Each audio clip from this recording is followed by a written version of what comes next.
Not a lot of people have heard of this mysterious body of water named after famous English explorer Sir Francis Drake.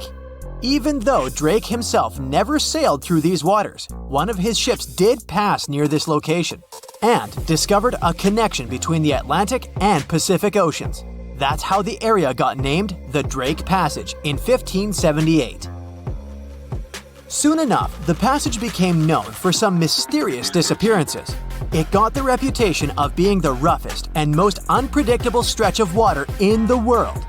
It's now known for its strong winds and rough seas, with waves that can reach up to 60 feet in height. The passage also has powerful currents with speeds never seen before. Does it sound like a good start to an adventure book?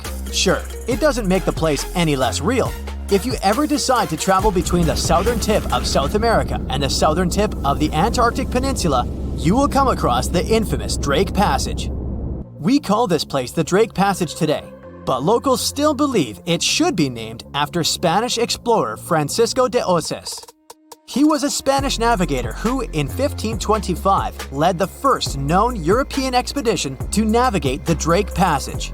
The trip was part of an attempt of Spain to find a new route to the Spice Islands in the East Indies. Oasis and his two ships, the San Lesmes and the Santiago, sailed through the Strait of Magellan and into the Drake Passage, where they encountered treacherous weather and rough seas. Despite the difficulties, they successfully navigated the passage and became the first Europeans known to have done so. However, the expedition failed to find a new trade route, and the crew returned to Spain with no significant discoveries.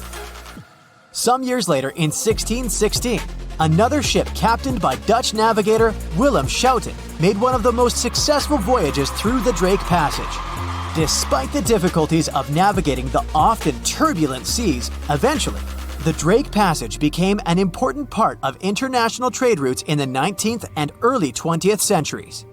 But this dangerous area holds many secrets.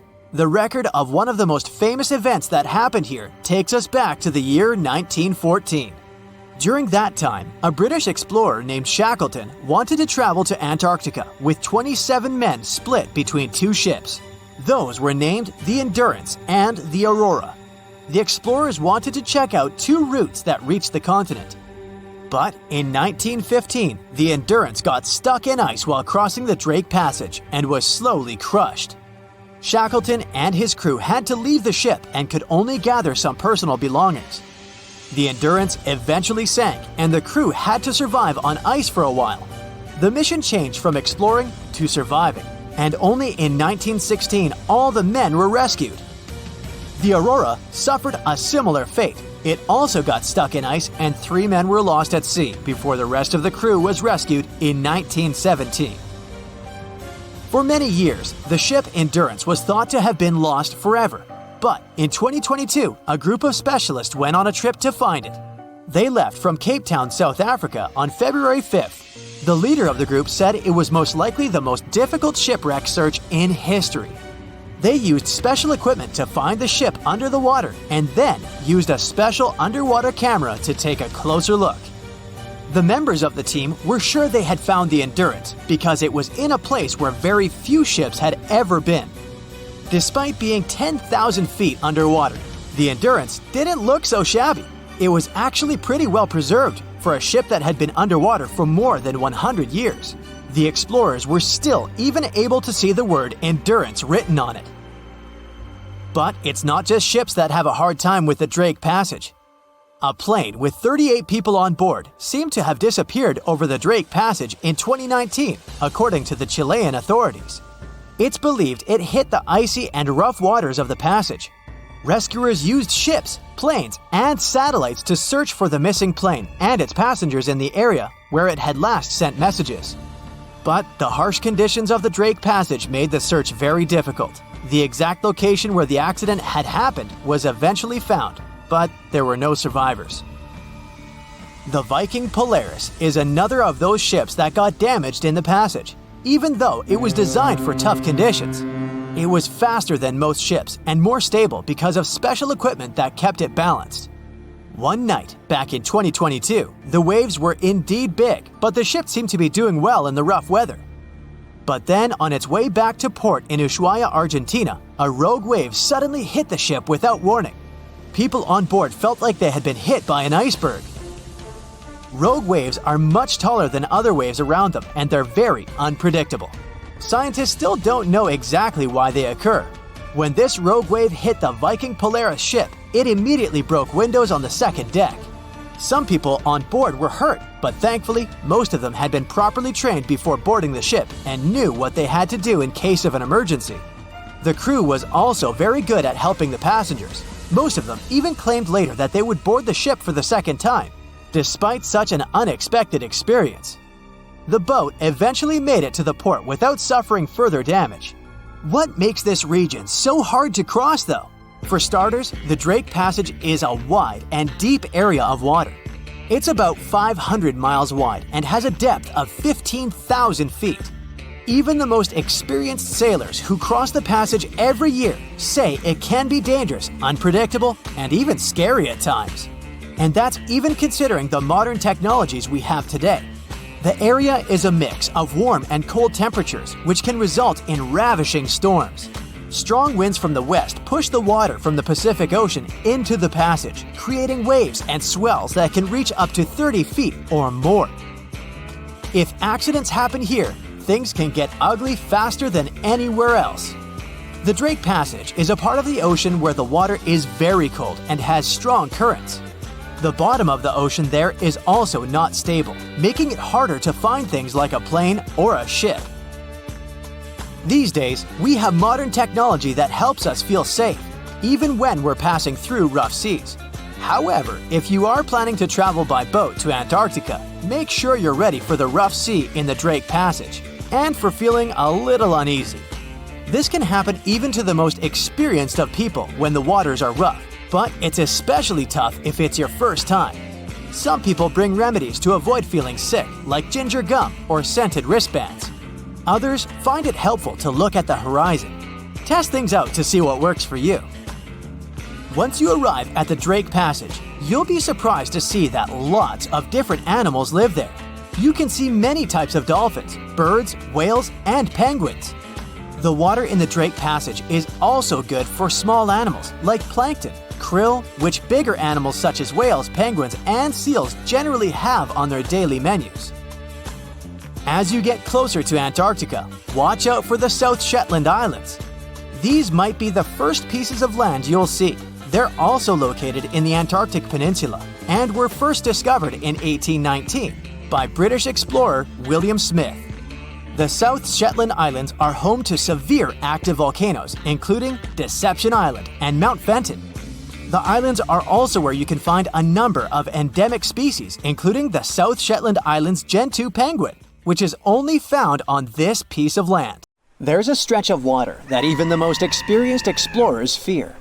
No matter what season you choose to cross it in, you risk meeting face-to-face with waves that can reach as tall as the Hollywood sign.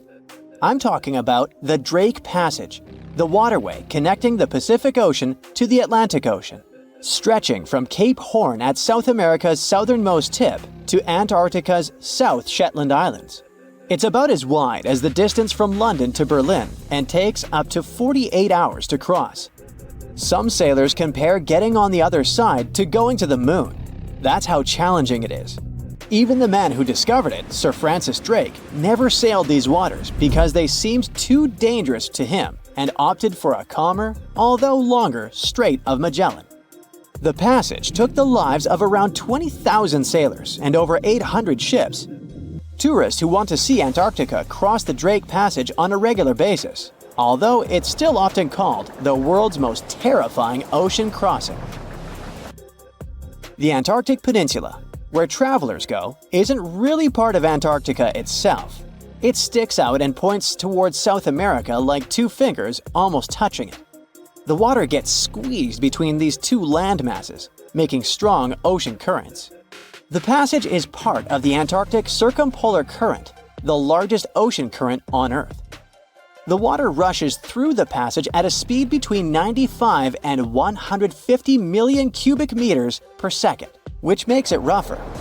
And then there are winds that usually blow from west to east and are very strong between 40 and 60 degrees latitude. That's why those areas are called the Roaring 40s, Furious 50s, and Screaming 60s. Land slows down winds, which is why storms hitting Ireland and the UK get weaker as they move east.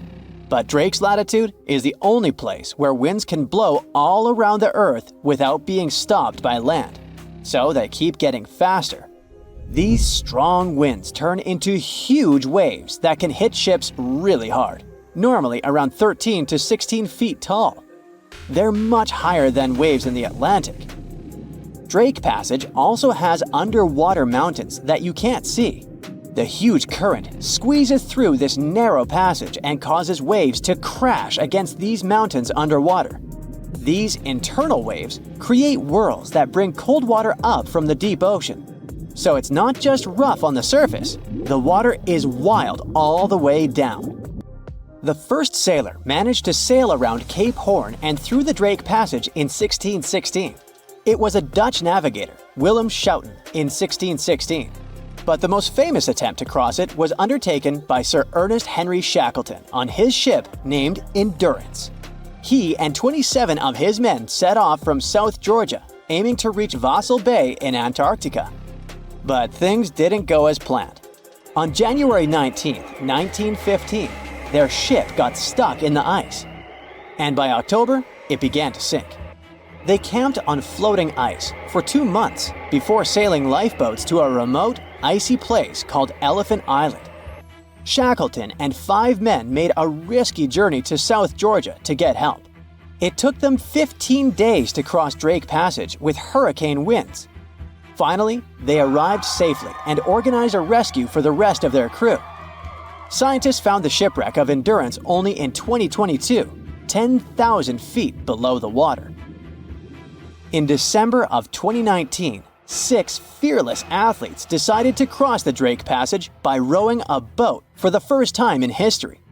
It took them 12 days of non-stop rowing with a 90-minute rotation of rowers. They managed to do it, and it was probably the hardest possible way to cross the passage. The athletes mentioned it was cold, wet, and dirty, and the waves hit them like walls. The weather in the Drake Passage changes a lot, but ship captains can always see it coming and change their path. They will move the departure time to have a safety margin and not to get stuck in the middle of the passage in the worst possible conditions. Sometimes, the journey will be smooth and calm, and they call it Drake Lake. Other times, people on the ship will feel rough waves, which is called Drake Shake. Some experienced captains who often cross the passage say that the Drake Lake effect happens once in every 10 crossings. And they see the Drake Shake once or twice in every 10 journeys. A schooner or a kayak will probably not survive the journey among giant waves, but modest vessels and cruise ships have sturdy hulls and advanced stabilizing mechanisms. So, the journey isn't that dangerous anymore, but still, it's quite an adventure, especially if you're seasick. If you don't feel like risking it but want to travel from the Pacific Ocean to the Atlantic Ocean by water the fast way, the Panama Canal is waiting for you. People first started thinking about making a water path across Panama in the 16th century. Back then, a Spanish explorer found out that only a thin piece of land separated the two oceans. But it seemed impossible to build it because of the mountains and thick jungle, so the idea had to wait a couple of centuries. Finally, in 1880, France, led by the man who built the Suez Canal in Egypt, tried to make the canal. But the people who started the construction soon found out it was much harder than it looked on a map. The land in Panama was one of the toughest and most dangerous places to dig a big waterway. Workers had to literally move huge mountains in a jungle full of snakes, where it was really hot and rainy. During the wet season, heavy rain turned rivers into wild rapids and soaked the workers. Sometimes, they didn't see the sun for 2 weeks, and their clothes stayed wet all the time. Big rocks were falling, and tiny mosquitoes that carried malaria made people very sick. And then, an earthquake happened on top of everything. They were losing thousands of people. That's why France decided to abandon the project after 7 years. Then, the United States bought the French assets in the Canal zone and finished it by 1914. It cost the US around $375 million. The 50-mile-long passage of water saves ships traveling between New York and San Francisco 7,872 miles. Around 14,000 ships use it every year and pay around $1.8 million in tolls. So it looks like it all paid off. Another challenging waterway in this part of the world is the Amazon River. It's around 4,300 miles long and flows through 3 countries with over 30 million people living in its basin. But there isn't a single bridge across it. The river has many marshes and soft soils, so engineers would need to build very long bridges and very deep foundations, which costs a lot of money. Building bridges over deep water is tough, but in other places in the world, engineers can use things like floating platforms to help. The river's path and water levels change a lot during the year. During the dry season from June to November, the river is usually 2 to 6 miles wide. But in the wet season from December to April, the river can become as wide as 30 miles. And the water level can rise by 50 feet. That's why they can't build floating bridges or pontoons. The riverbanks are made of soft dirt that moves and erodes with the seasons, and it makes things even harder. It would have to be an absolutely unique project to overcome all these challenges. Luckily, there's no pressing need for a bridge across the Amazon right now. The river mostly goes through areas that are sparsely populated, so there aren't so many major roads to be connected by bridges. On a sunny day, a man was diving in shallow waters near South Africa. At one point, he saw something that didn't catch his eye at first. A pile of shells that looked as if it had been put together. Maybe by some other diver, he must have told himself. But out of all these shells came the most unusual of creatures, an octopus. The gorgeous underwater animal looked straight at the man before swimming away. Impressed by his new acquaintance, the diver started visiting the octopus every day. He watched it use shells and seaweed to protect itself and learned how it hunted and cared for its eggs. All these encounters became the basis for a now famous documentary. In the movie, the diver wanted to study the relationship between a wild octopus and its observer. Initially, the octopus was a bit too shy to let the man get close. But over time, it began to trust him and even explored his body. At one point, the octopus even rested on the diver's chest. The man soon began to look at the underwater creature as his octopus friend. Sure, the documentary did make it look like a true friendship, but that was most likely because of all the close-ups and eerie music. But you can't really know what the octopus is thinking. Maybe what looks like tenderness is just curiosity or confusion. Maybe an apparent hug is really just a defense mechanism. Some people may love octopuses, but can they really be friends with a human? Until they learn to talk, I guess we'll never know. That doesn't make an octopus less of an interesting creature, though. Apart from those quirky sets of tentacles, obviously, octopuses have another characteristic that sets them apart from other sea creatures. A recent study that involved studying the footage of octopuses living underwater shows that they sometimes develop this unusual behavior. They seem to throw things at each other on purpose. It can be anything from dirt from the bottom of the sea to shells or rocks.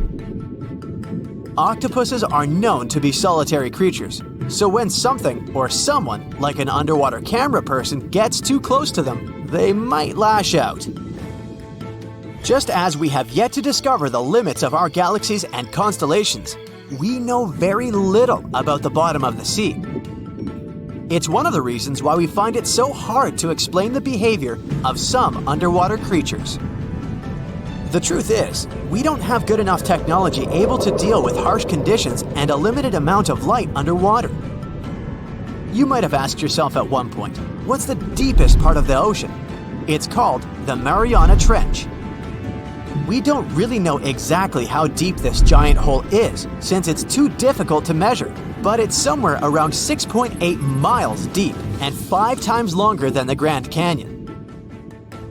This massive underwater trench was first studied back in 1875 with the help of a weighted rope.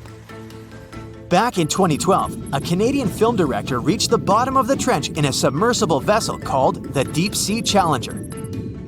Some of the most bizarre creatures on the planet were discovered here, including the Dumbo octopus, the sea cucumber, and the goblin shark.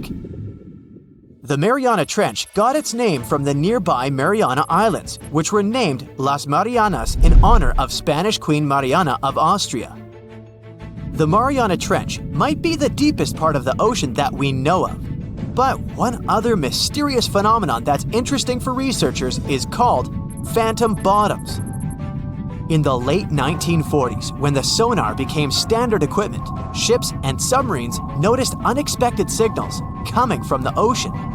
Those signals came from areas where no seafloor was supposed to exist.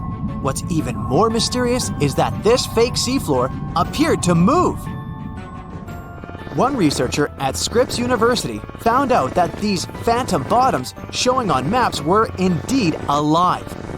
They were made out of a layer of jellyfish, shrimps, and other deep-sea creatures.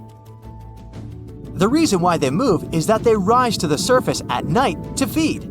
To top it all off, even the way these creatures move is kinda calculated. They don't just move randomly, but seem to gather together by species. We used to believe underwater animals behave this way only to avoid being caught by predators. It's a mystery to scientists why they group in the same way to form a fake seabed.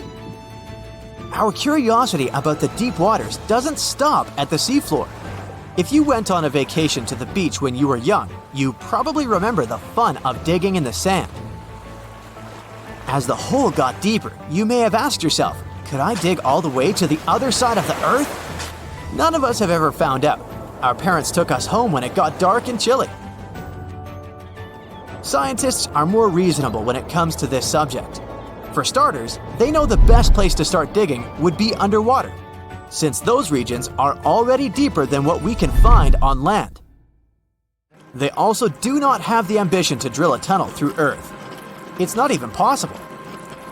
That's mostly because of the extreme heat and pressure inside our planet. Even if we could technically dig a tunnel, it would not be safe to travel through it. However, reaching the mantle and retrieving a sample would be a huge scientific achievement, similar to landing on the moon. What we live on is called Earth's crust. Underneath it, there are other layers called the mantle, outer core, and inner core. Researchers have been trying to drill into Earth's mantle since the 1960s, but they haven't succeeded. Some failed due to technical issues, and others were unlucky and chose the wrong places to drill. Our planet's mantle is made of molten rock. Wouldn't that be dangerous if we ever reached it? Scientists say we have nothing to worry about, though. If and when the drillers eventually pierce through the crust underwater, hot molten rock won't pop up the hole and spill onto the seafloor like it would during a volcanic eruption. Mantle rocks aren't solid, sure, but they move slowly, at the same speed as your fingernails grow. Another of those famous deep-sea mysteries is that of the 1997 bloop. You heard that right. I'm talking about a weird sound that seemed to come from deep under the waves.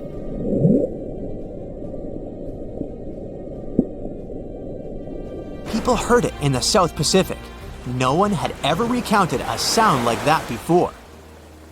Some thought it must have been emitted by a strange creature living deep in the ocean. It didn't help that the noise came from a location mentioned in a story by famous writer H.P. Lovecraft. In his story, it was a creature called Cthulhu that lived there. In the novel, the author described it as a large, human-like monster with tentacles on its face and wings on its back. For many years, people tried to figure out where the noise came from. It wasn't until 2005 that they concluded it was from icebergs breaking off of glaciers. Some people still don't believe that this explanation truly makes sense and are searching for a different reason for the bloop.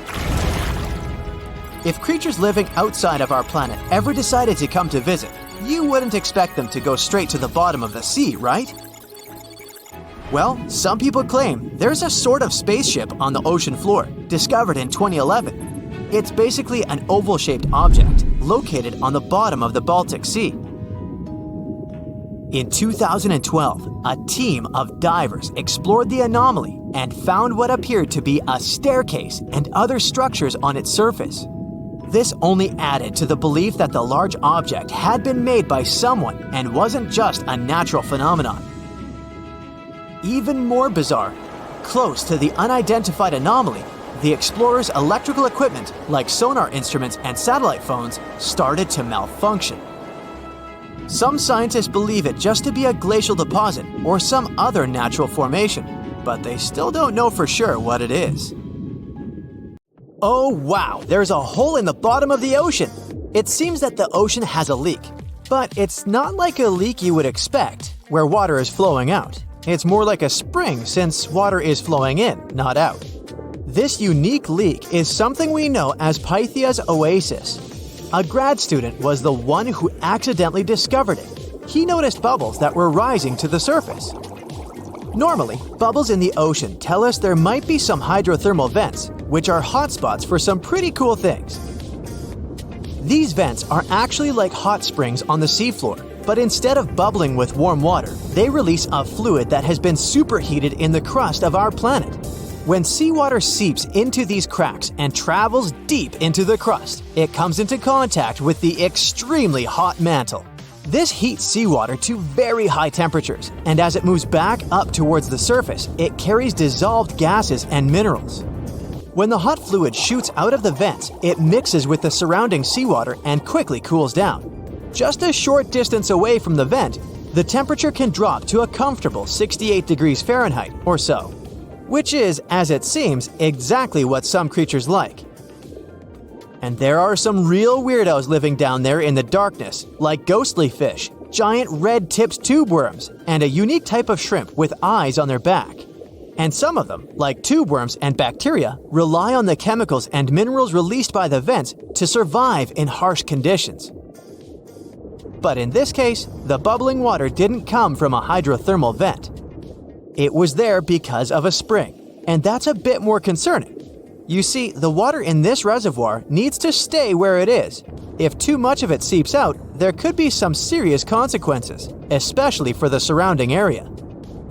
You can see this unusual leak along the Cascadia subduction zone, which is a massive fault line off the Pacific Northwest coast. It's a place where two pretty big plates that make up Earth's crust come together and slide along each other. The water from Pythia's Oasis kinda acts as a lubricant between these plates. You can think of the fault zone as an air hockey table. When the fluid pressure is high, it's like you've turned the air on. That means the friction between the plates is reduced, which allows the plates to move. But if the fluid pressure is lower, the two plates can lock together, which then leads to the buildup of stress. Not that they'll feel bad. In the context of tectonic plates, stress is some pressure or force that can cause deformation. And if this stress starts to build up, at some point, it's gotta go somewhere. When it's too much, it can trigger earthquakes and most likely, not small ones. For example, a release of stress in the Cascadia subduction zone could lead to a magnitude 9 earthquake. For comparison, the biggest earthquake we've ever recorded happened in Chile in 1960, and it had a magnitude of 9.5. The damage was enormous. So we hope the water will stay in its reservoir and keep maintaining the delicate balance between the tectonic plates. We've explored only 5% of the ocean. Who knows how many cool things are there at the bottom, waiting to be found? For example, check out these mysterious holes scientists have stumbled upon in the depths of the Atlantic Ocean, near the Azores. They're neatly aligned and are about 4 inches apart, or in some cases, even several feet. They resemble punctures left by a sewing machine. Some think these holes could have a biological origin. For instance, some fish may have made them while walking along the seafloor. Others believe we could be looking at something that's human-made, maybe left by a spiked tire. Of course, such holes are perfect for making up stories about creatures from other planets who allegedly made them. Or maybe even legendary monsters, like that one from Loch Ness. It's definitely hard to explain such symmetry of the holes, but one deep-sea biologist offered a pretty good explanation. He said there could be an animal burrowing beneath the sediment, and from time to time, it could make little chimneys just to get access to clean water circulation in its small burrow. I mean, there are sediment piles around the opening of each hole, and they do support the idea that something pushed the soil from below. But there's still no proof these holes are actually connected beneath the surface. And there are also a lot of things hidden at the bottom of the oceans and seas that ancient civilizations left us. For instance, archaeologists made a really cool discovery off the southern coast of Croatia, a road hidden under layers of sea mud that's 7,000 years old. They found the ancient road at the sunken Neolithic site of Solin. The site of Solin was a human-made island in ancient times, and an archaeologist discovered it 2 years ago. He was studying satellite images of the area around Korčula, one of the beautiful Croatian islands. When he realized there could be something interesting at the bottom of the sea, he dove into the water with his colleague. And under the surface of the Adriatic Sea, which is part of the Mediterranean Sea, at a depth of 13 to 16 feet, they found stone walls that were most likely part of some ancient settlement. The landmass where people built the settlement was separated from the main island by a narrow stretch of land. Luckily, this area is protected from big waves by the surrounding islands, so the site remained relatively well preserved. It's now hidden beneath the surface of the sea and covered in mud. But it's so exciting to imagine how people walked on that road nearly 7,000 years ago, visiting nearby settlements.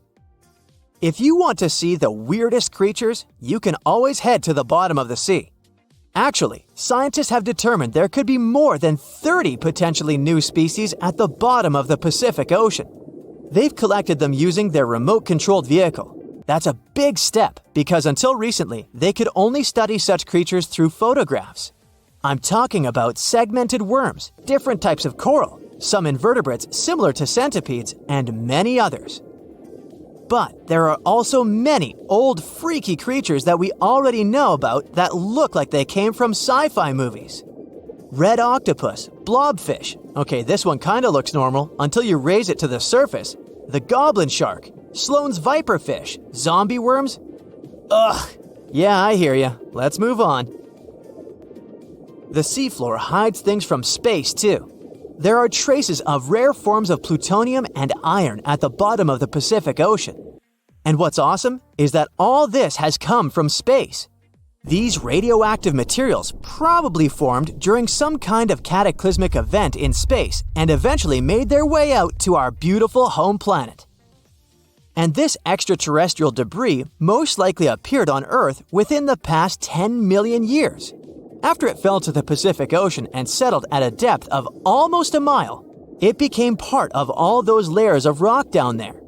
Plutonium is especially exciting for scientists. I mean, only tiny amounts of it have been found.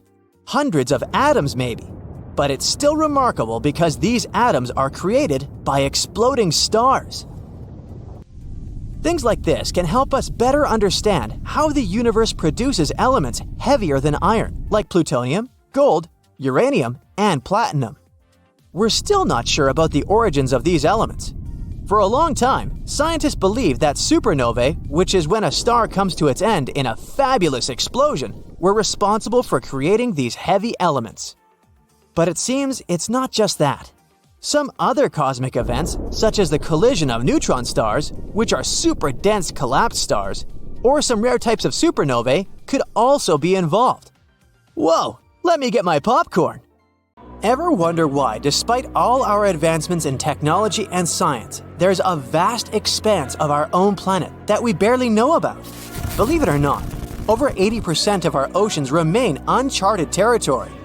It's as if we've got this massive aquatic playground in our backyard, and we've barely scratched the surface.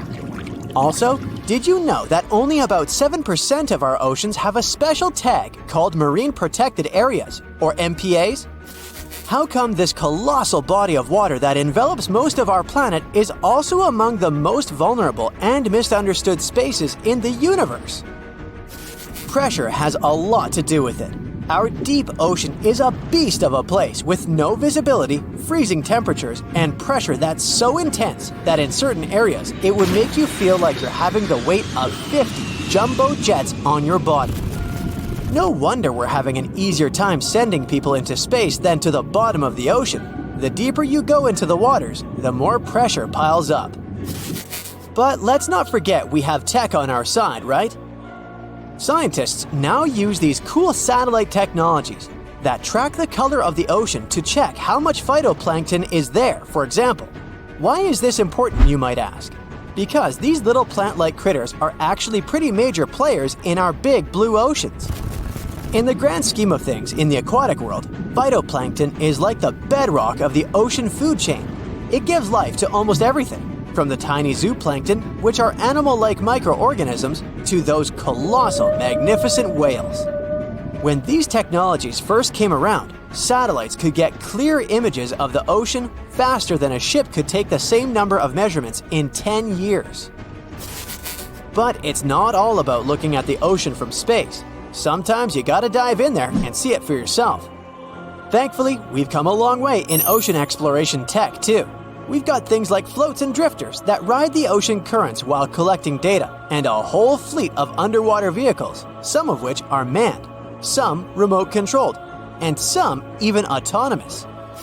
Remember James Cameron, the guy who made the movie Titanic? He's super into exploring the ocean, and in 2012, he set a record by going down to the Mariana Trench in a vertical torpedo sub. He thinks there's nothing like being in the ocean and experiencing it firsthand. Other companies use a mix of technologies for their ocean explorations.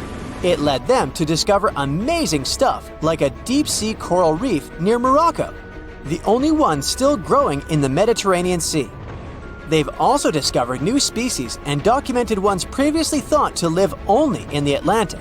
These efforts have convinced local authorities to declare some places as marine parks. As with most scientific areas, the road isn't without its bumps. These expeditions can cost quite a lot, and the lack of detailed maps and data only adds to the challenge. We can't always rely on bathymetric information, meaning the study of the ocean floor, because it's often not available. And that's the tricky part. We need to explore more to know more. But getting the funds for these kinds of projects can be tough when there are so many unknown variables. One particular company's explorations have helped protect nearly 4 million square miles of ocean so far. The data they collect during their expeditions is invaluable.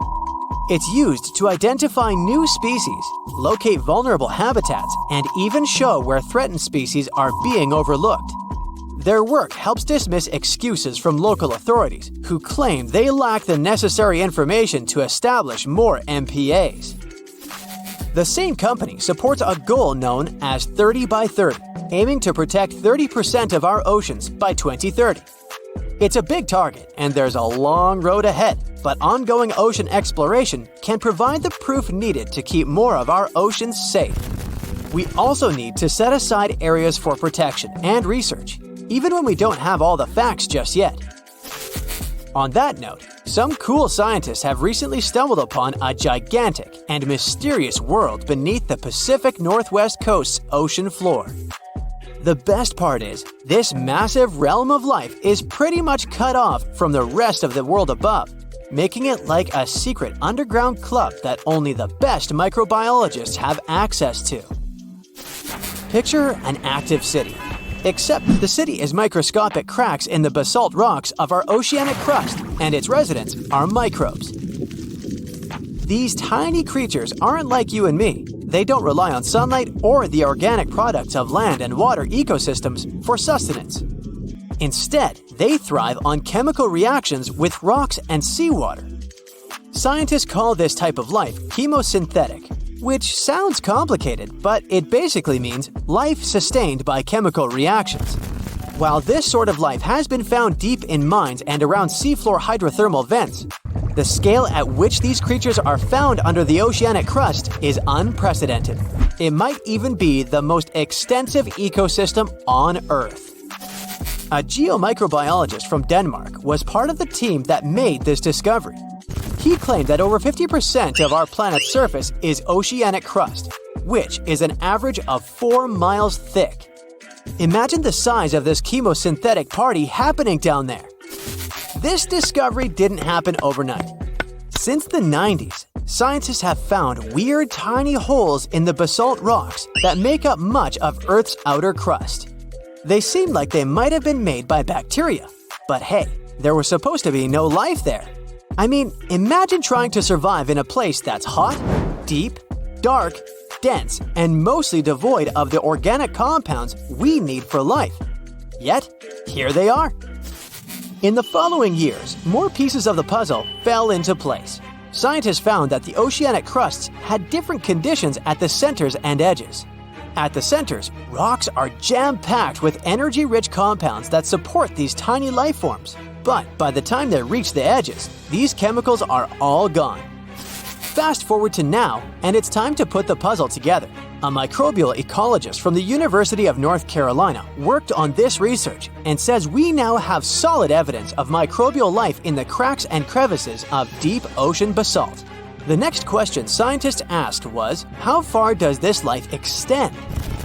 Researchers collected samples of crust from a plate roughly 120 miles off of Washington's coast, drilling deep beneath the ocean's surface. What they found down there was remarkable. The life down there runs on a unique fuel, hydrogen. Yep, in the absence of sunlight, hydrogen provides the energy for all their biological processes. These microbes use hydrogen to transform carbon dioxide into organic matter. This matter and other byproducts, like methane, then fuel other organisms, creating a network of life. Of course, the life down there isn't as complex as the one we know up here. Scientists doubt there will be any multicellular life under the ocean because it's too hot and energy poor. But hey, who knows? This universe under our oceans still has a lot to reveal. This whole thing is significant for many reasons.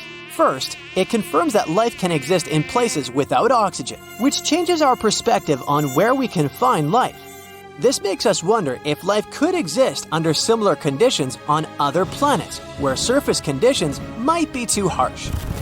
The implications on Earth are also profound. If a large portion of life exists in the oceanic crust, then our understanding of life on our own planet could be completely changed.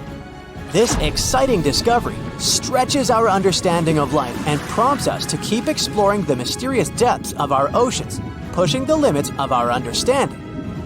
NASA is also in on the whole deep sea exploration project. Why? Shouldn't they be preoccupied with outer space? Because they're hoping to find hints about what the oceans on other planets might look like. NASA specialists are really hopeful that by unearthing underwater secrets, we can solve some of the big questions about space. Plus, they're testing some nifty equipment for future journeys across our solar system.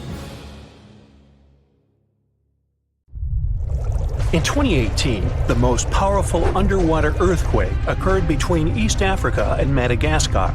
There was a deep rift between the Earth's crust and the mantle.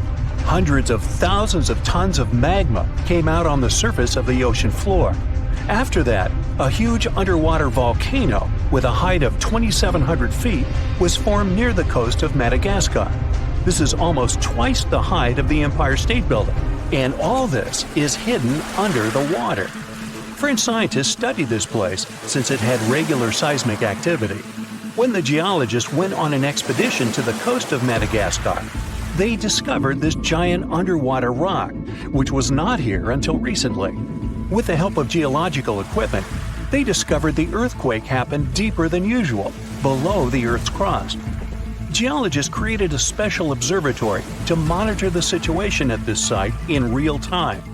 Between February and May 2019, they recorded about 17,000 seismic activities below the ocean floor. Scientists had never recorded such deep earthquakes. This suggests that there are reservoirs and drainage systems inside our planet through which magma flows. It's like the veins and vessels of a living organism. The volume of lava the volcano spews at this place can be compared with the volcanic eruptions in the hottest spots of Earth. Perhaps this is one of the most catastrophic, but at the same time, beautiful events in nature over the past few years. To understand what can be beautiful about this, let's first figure out what an underwater volcano is and how it works. Inside our planet, there are incandescent liquid metals and molten rocks containing almost all the chemical elements from the periodic table. All this hot substance is called magma, which constantly flows in the planet's bowels. Anyway, magma is lighter than the surrounding Earth's crust, so it always tries to break out upwards. Fortunately, the surface of our planet is strong enough and doesn't allow magma to splash out. But sometimes it happens, and here's why. The Earth's crust consists of many solid parts, tectonic plates. These plates collide with each other because of movement. Imagine a massive picture of puzzles. Each detail of this puzzle is a tectonic plate, and they all are constantly moving. Sometimes one puzzle gets unhooked from another. When this happens, magma immediately spills out of the resulting gap. And these places of faults with flowing magma we call volcanoes. When such a volcano erupts, a new geology begins. A splash of magma shakes the ocean floor. Lava and ash erupt from the inside of our planet. It causes a release of destructive energy of incredible power. But thanks to the water, such a catastrophe can go unnoticed. More than 70% of the seismic activity associated with volcanoes occurs underwater, and almost no one notices it. But inside the water, there's a total mess. Lava heats the water and destroys the seabed. The ocean in this area boils, and large air bubbles rise up. But the enormous pressure of hundreds of millions of gallons of water suppresses the volcano's destructive power. Molten rocks of the Earth's crust are pressed against the seabed. The ocean blocks the consequences of the disaster, but sometimes the eruption gets to the surface. Such a case occurred in 2012. Vast pieces of pumice the size of a van began to float up in the southeastern Pacific Ocean. There were hundreds, even thousands of them. It was more like a group of unknown islands. Volcanic rocks scattered in the ocean over an area twice as large as New Zealand. Scientists used deep-sea sonar apparatus on the remote control to determine the full scale of the disaster. They studied the seabed for a long time and found 14 craters that released lava. The researchers saw that more than a third of the erupted volcanic material surfaced and scattered throughout the ocean. The rest was scattered along the bottom. It destroyed all marine life in the area. However, after the eruption of volcanoes, life is reborn like a phoenix from the ashes. Volcanic ash, lava, and soil around the volcano contain many useful elements and minerals. They nourish the soil and promote the development of microorganisms not only on land but also in water. That's why there's so much vegetation, flowers, and trees around volcanoes. And underwater volcanoes can eventually form natural islands. This is a long process, resulting from which a large piece of land comes out of the water. When magma goes out, the water immediately presses it to the seabed. The eruption can go on for a long time.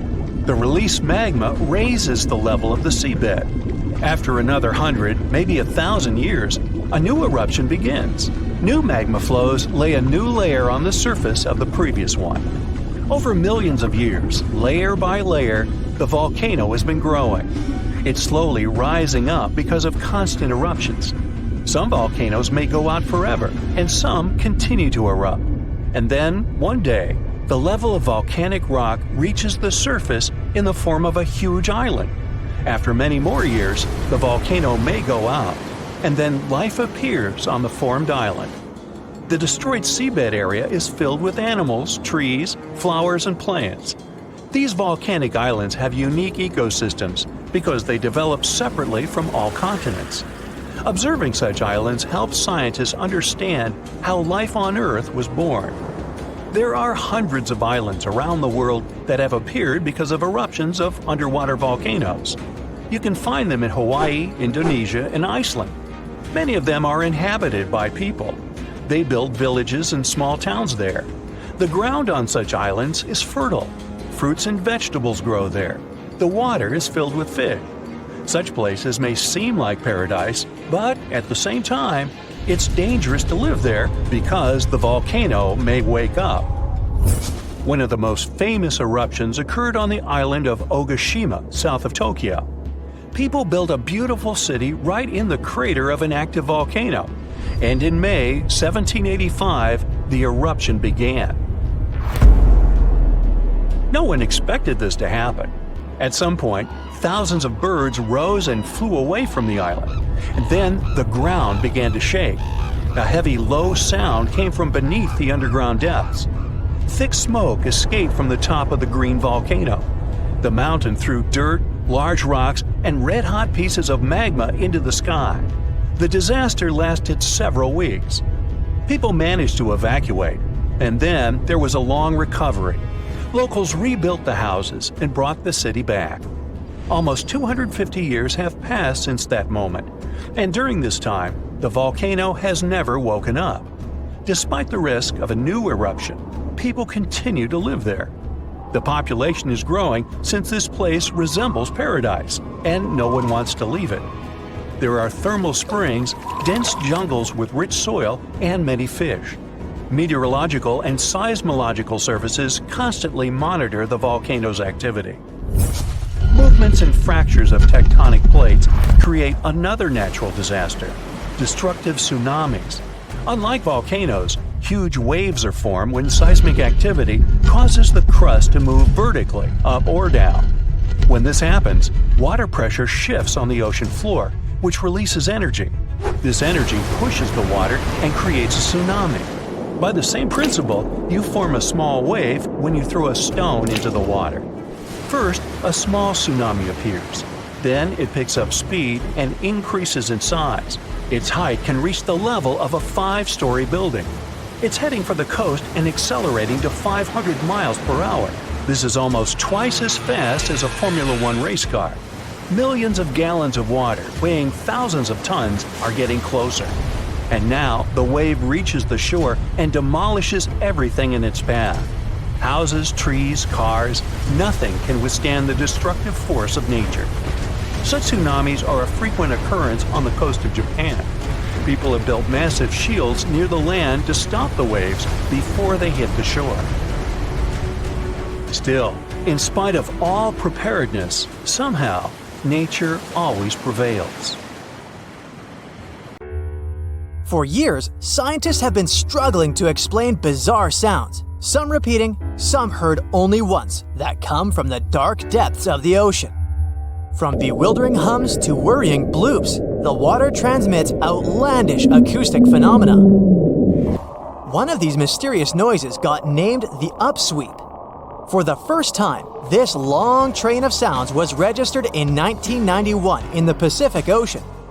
One of the most unusual things about this signal is that it keeps changing, as if trying to confuse researchers even more. Like some unearthly howl, it varies from high to low frequencies and then back again, and you can hear it better in the spring and fall than in the winter and summer.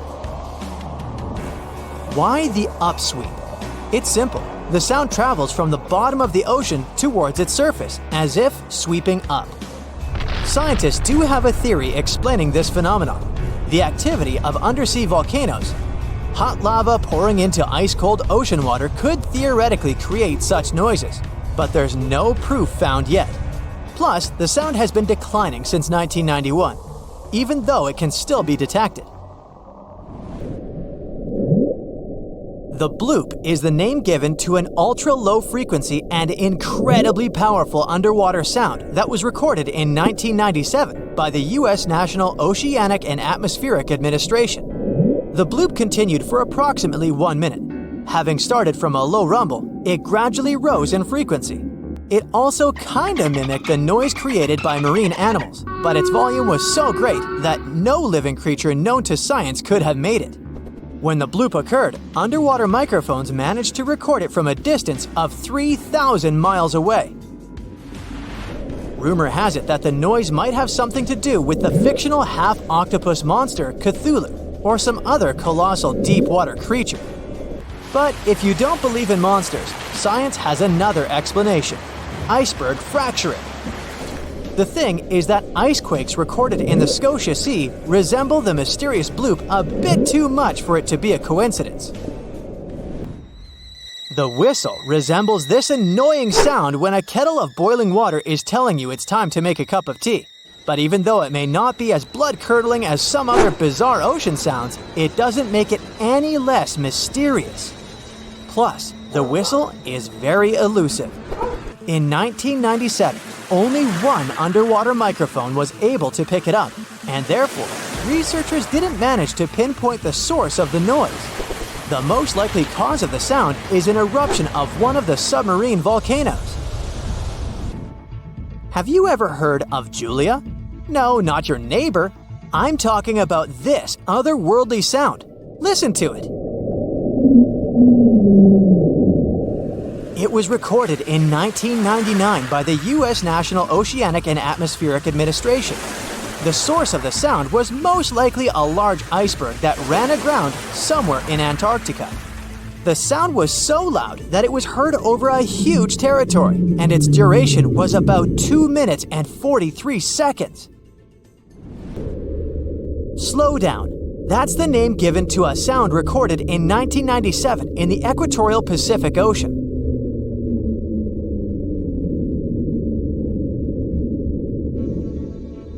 The sound was called this way because it slowly decreased in frequency over 7 minutes or so. It's been picked out a few more times since it was recorded for the first time. The source of the sound isn't very mysterious. Most likely, it was produced by a massive iceberg that became grounded in Antarctica, or it was caused by moving ice. By that, I mean the friction produced by a large ice sheet moving over land. The loneliest whale sound is often called the 52 Hz whale because the animal that creates it calls at a unique for these creatures frequency. When you listen to this sound, it sounds like a low bass note. At the same time, it's much higher than the normal frequency of the whale call, which rings between 10 and 40 Hz. Interestingly, scientists have been listening to the world's loneliest whale for decades, but haven't managed to figure out its precise location. Nobody knows whether the mammal is male or female, what species it is, or if the animal is still alive. After all, for the last time, its call was recorded in 2004. Earth-shaking booming sounds have been reverberating off some parts of North Carolina for more than 150 years. Called Seneca guns, they're most often heard near the coast. The sounds are so powerful that they often rattle window panes and sometimes vibrate entire buildings. They can last from 1 to almost 10 seconds. Even though scientists haven't cracked this mystery yet, there are some theories. They range from earthquakes to severe distant storms and quarry blasts. But even though the ground trembles every time the phenomenon occurs, no seismic activity coincides with these events. So far, scientists have come to the conclusion that the mysterious sounds happen in the atmosphere, not on or under the surface of our planet. If this theory is true, bolides might be the answer. These extremely bright meteors often explode once they enter Earth's atmosphere. Or Seneca guns might be born in the ocean. Sometimes, when enormous waves collide far away from the shore, you can hear it, even if you're nowhere near the coast. Seneca guns are a type of skyquakes. You don't need to travel to a particular part of the world to hear one of those. Mysterious sonic booms ramble from the sky everywhere, from the US to India and Japan. Just like Seneca guns, this sound phenomenon occurs mostly near the coast or a big body of water. Rattling glassware and windows in the nearby houses, skyquakes could be connected with ultra-fast airplanes breaking the sound barrier. But people started hearing the first skyquakes in 1824. The theories trying to explain this phenomenon include sand dunes shifting, meteors entering the atmosphere, distant volcanoes erupting, Earth's crust cracking during earthquakes, and even gas bursting out of underground vents in the sea or lake bottom.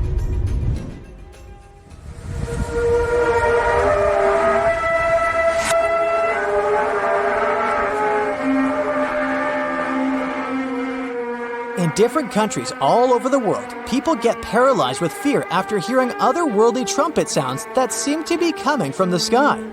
The inhabitants of the US, Canada, Australia, Germany, and the Philippines have already heard this hair-raising noise since it was first recorded in 2008. These sounds are sometimes called the sound of apocalypse. And although until recently, nobody could understand the origin of the sounds, NASA claims that there is nothing to be afraid of. The noise can be coming from our own planet. Usually, it's quiet and thus inaudible to the human ear. But when it gets louder, the outcome is the very trumpet sounds that scare people all over the world. Bristol hum started in the 1970s when hundreds of Bristol inhabitants began to talk about a bizarre noise audible only at night. The noise was a low-level hum and nobody could identify or trace the source of the sound. But the strangest thing about the noise was that one day, it stopped as abruptly as it started, but not before people in other towns across Britain reported hearing similar sounds. Some time ago, the mysterious sound returned. In 2015, a group of French scientists claimed that they had solved the mystery of the Bristol hum. They stated that the culprit was ocean waves that made the ocean floor vibrate. But while it was all good and well, it didn't explain why the sound was around for only several years or why it chose to return. If you ever come to the town of Taos in New Mexico, don't let another strange and unexplained phenomenon send you running for the hills. This phenomenon is a faint, low-frequency hum ringing in the desert air and grating on your nerves. Even stranger, only 2% of people who live in Taos hear this noise. But for those who do, it's unstoppable torture. On top of that, everyone describes the sound in a different way, from a quiet whir to an eerie hum or even persistent buzz. And while some people believe that the Taos hum is the result of unusual acoustics, the others suspect a bad case of mass hysteria. No one has located the origin of the hum yet.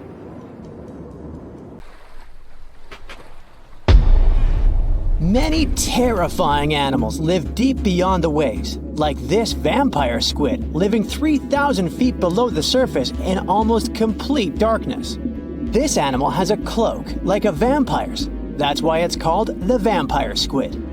Deep down at the bottom, it can't use ink to defend itself. So this animal has developed an unusual tactic. It glows slightly to scare away predators. If this tactic fails, the vampire squid can turn its body inside out, revealing tiny spikes. When you translate its scientific name, Vampiroteuthis infernalis, it literally means vampire squid from the nether. Despite its terrifying looks, it's a harmless ocean animal. This previous creature was not from space, but this object definitely is. Before Elon Musk found a way to reuse rockets, NASA would simply drop old ones after launching astronauts into space, most of the time in the ocean or deserts. In 2012, Jeff Bezos launched a mission to find the Apollo 11 rocket. They found it by using sonar, but it was in terrible condition. It was sitting on the bottom of the ocean, not far from the predicted site. They were able to rescue the engine and reconstruct 2 of them. The most famous lost city is Atlantis, but sadly, we still haven't discovered it. However, Heraklion was also just a myth until one British pilot saw something that looked like a city while flying over the Mediterranean Sea. He reported it, and 60 years later, a group of divers went there. They were shocked when they found an entire city underwater. It was loaded with artifacts that could tell us a lot about the history of the place. Now it's one of the best underwater archaeological sites in the world. It's believed that the rising sea caused the whole city to go underwater. The Titanic sank in 1912. The wreck was claimed to be officially discovered 74 years later. In reality, though, a fisherman found the Titanic 8 years earlier while fishing in the Atlantic Ocean. He was pulling out his net when he spotted a head stuck in it. Luckily, it was just a doll's head. Years later, after the fisher had passed away, his son sold the doll to a doll collector. She did a lot of digging and research on every person who had a porcelain toy on the Titanic. She found the owner of the doll. Ava Hart was on the Titanic and had a doll with her. Ava survived the catastrophe by a miracle, but her toy didn't. Hart even wrote about the doll in her journal, and every detail matched the toy found by the fisherman. The tripod fish lives deep in the abyssal zone, around 20,000 feet below the surface. It's adapted to such immense depths and uses its tripod fins to stay still on the bottom. This creature doesn't have big eyes, but even if it did, these eyes would be useless in the darkness. Instead, the tripod fish uses its fins like antennas to detect any movement in the water. This creature doesn't have much luck when it comes to its love life, so it had to develop unique tactics to reproduce. One fish can be both male and female. The next bizarre creature is the lizardfish. It has tons of razor-sharp teeth, a huge mouth, and really big eyes, which it uses for hunting.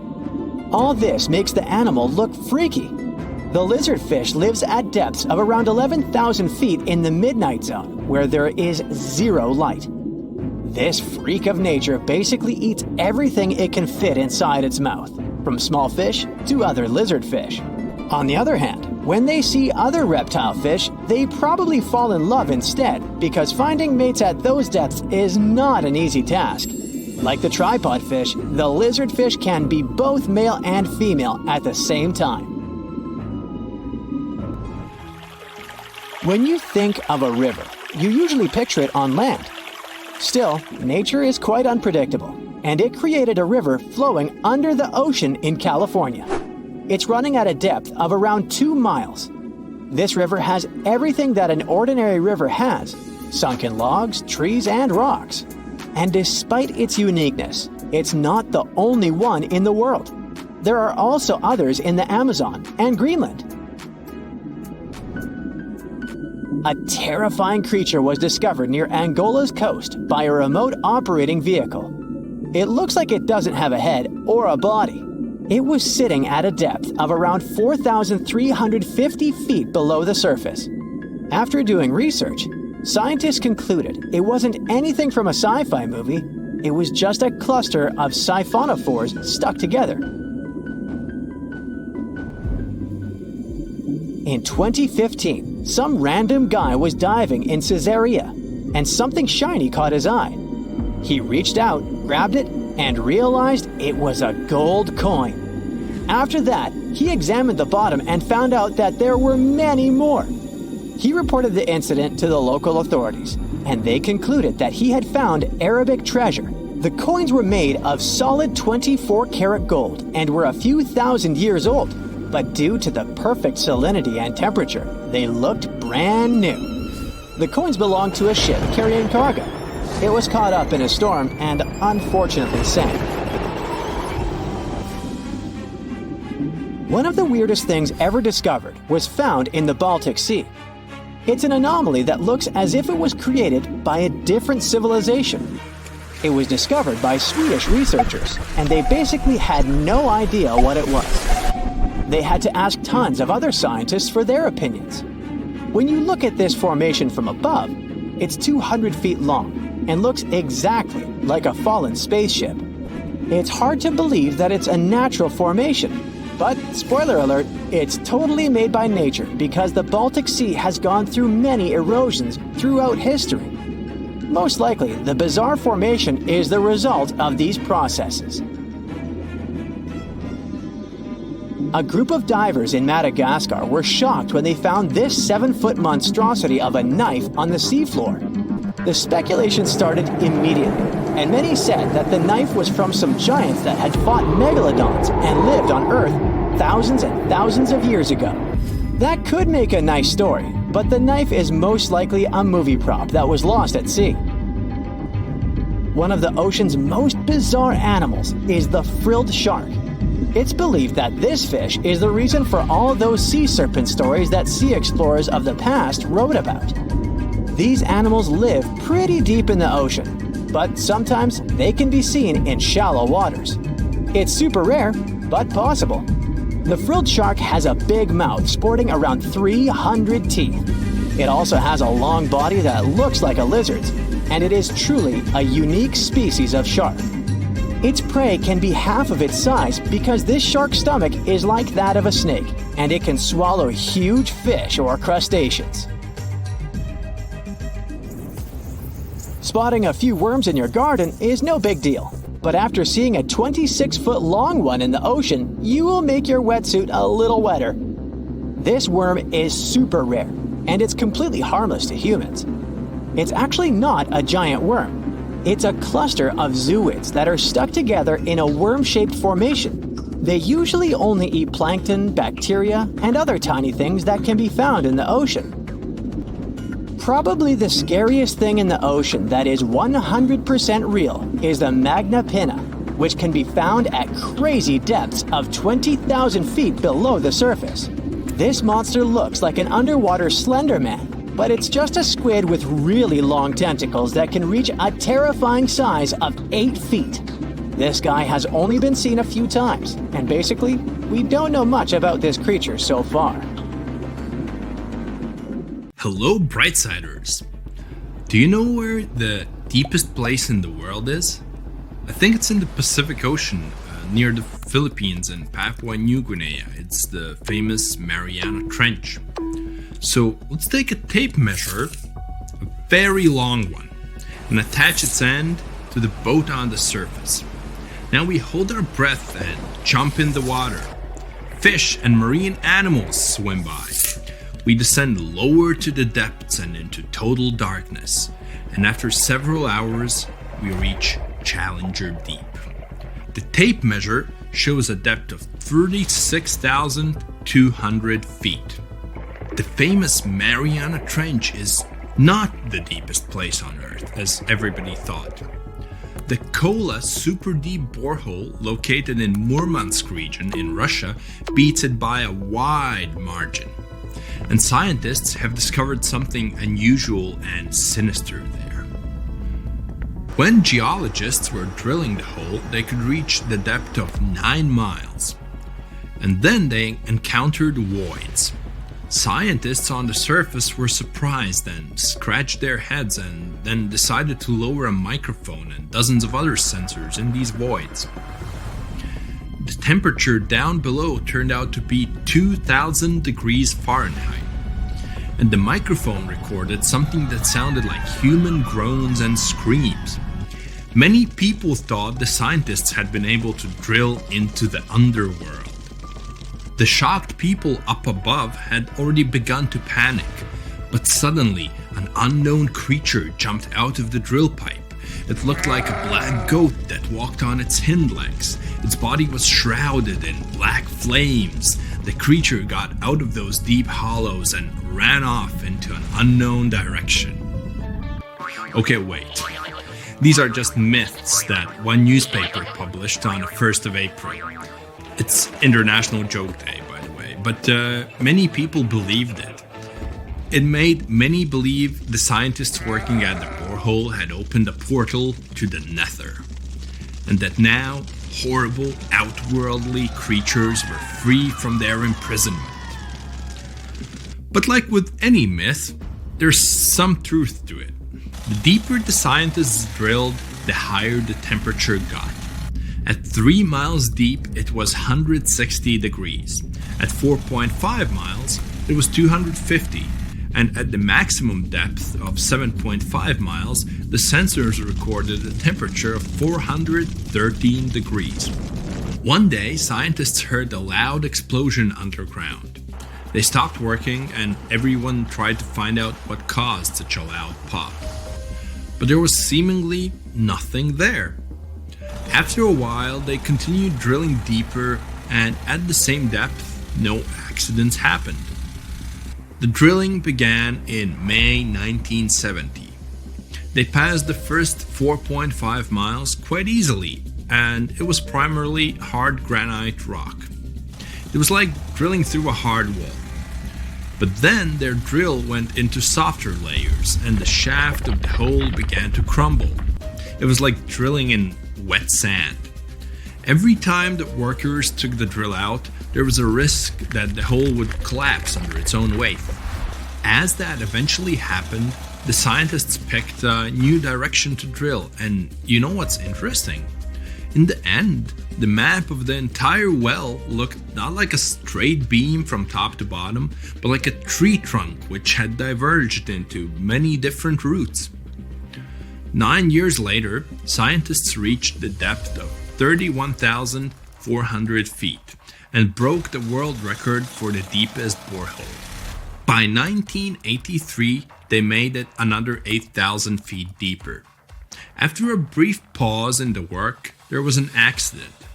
A part of the drill broke away from the main body and remained in the borehole. For several months, scientists tried to extract the drill, but nothing worked, and they had to return to the depth of 4.5 miles and start all over again. The drill was divided into sections, and one such unit could only last about 4 hours before it had to be replaced. In terms of depth, that was only about 32 feet of drilling. Then the drill was lifted to the surface, replaced, and lowered back down. On average, the drilling speed was about 200 feet per month. That's like a 20-story building. In 1990, 20 years after the work had begun, scientists reached the final depth of 40,230 feet. That's like 100 soccer fields down. And after another accident, the work stopped. Guinness World Records registered the Kola Super Deep Borehole as the deepest borehole in the world. It's like Mount Everest plus 9 Empire State Buildings on top of it. One of the most unusual discoveries at the Kola Super Deep Borehole was that the soil at the depth of about 2 miles almost perfectly matches the composition of the surface of the moon. It has given us more insight into how our ancient satellite appeared and formed. It seems that in the early stages of Earth's formation, a giant asteroid crashed into our planet. With that kind of force, it caused an explosion so powerful that part of our planet broke off and flew upward. This chunk of Earth remained in our planet's orbit, cooled, and later formed into the moon we know today. Another surprise for the workers was the presence of gold. There was about 2.5 ounces of gold for every ton of soil lifted. The deeper the scientists went, the older the rocks were. In layers of rock about 2.8 billion years old, they found fossilized remains of living organisms. It made the world of science bubble with excitement, as it meant that life on our planet appeared 1.5 billion years earlier than first thought. In the early 1990s, they shut down the drilling project. Gradually, the buildings around the borehole and the drilling equipment were lost. Today, a lot of tourists visit the place. It's because of those same myths about creatures from the underworld. Yes, there's a hole 7.5 miles deep under that rusty lid. But the scientists working there never reached their goal. They wanted to drill into the Earth's mantle, but to do that, they would have had to dig down to a depth of about 44 miles. At 200 feet per month, it would have taken as long as 80 years. That's assuming no accidents happened. But the deeper it goes, the more interesting it gets. A few years ago, they found a massive amount of water deep underground. Somewhere up to 370 miles down, there's a substantial ocean billions of years old, and the amount of water there is several times greater than in all the oceans, seas, and rivers combined on the surface of Earth. The water there is at a scorching 2,800 degrees Fahrenheit, but because it's under a tremendous pressure, it doesn't evaporate. It's encased in a crystalline structure of minerals. This ocean was formed in the early stages of our planet's development, when there was only hot lava and debris of space bodies around. But the most exciting thing you can find by drilling is living organisms. They've been there in isolation for billions of years, and they can give us clues as to how life came into being in the first place. Scientists in Antarctica have created a similar borehole. An entire lake half the size of Lake Ontario was discovered under the thick ice. The amount of water in this lake is only 3.5 times less than in the Lake Baikal, the largest lake on Earth by volume. The ice that hides this lake is at least 20,000 years old, and the water beneath it has been isolated from the outside world for about 15 million years. While drilling, scientists lifted a chunk of ice from deep down below and found an unknown bacterium on it. Its genetic code was only 86% similar to known living organisms. That means that we've never seen bacteria like this before, or it had come from outer space. But that's just a theory. We know that these bacteria can live in unusual conditions and at water temperatures below freezing. The composition of underground lake water is also different from what we're used to. There's a lot more oxygen and carbon dioxide in it. Add to these conditions complete isolation, and we get living organisms that have developed and evolved in a completely different way. Do you understand what it means? The study of deep organisms may give us a clue as to whether life could exist beneath the ice on other planets or their moons. For example, Saturn's moon, Enceladus, has ice 24 miles thick. There may be an ocean underneath, which is heated by thermal springs. That's all for today. And guys, remember, let's become smarter every day together with Brightside. Back in 2018, the biggest active underwater eruption ever happened, at least the one that we could officially record. Scientists followed earthquakes that struck the area in the western Indian Ocean off Madagascar. Between 2018 and 2021, over 11,000 earthquakes struck a small island called Mayan between Madagascar and Mozambique. The strongest one had a magnitude of 5.9. Until then, this area had been pretty peaceful. There had only been 2 earthquakes recorded over 50 years. Along with regular earthquakes, there were also some unusual seismic hums, like earthquakes at pretty low frequencies, forming deep underground. People couldn't feel those hums at the surface, but researchers around the world discovered them and realized they were related to volcanic activity no one actually noticed coming. Something strange happened.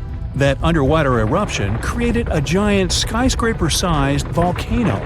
This new underwater volcano turned out to be around 1.5 times the height of One World Trade Center in New York, and almost 10 times bigger than the Statue of Liberty. The area where it appeared had been explored in 2014, but it was almost flat, peaceful, and empty back then. Now, there is an actual volcano nearly 8,500 feet below sea level.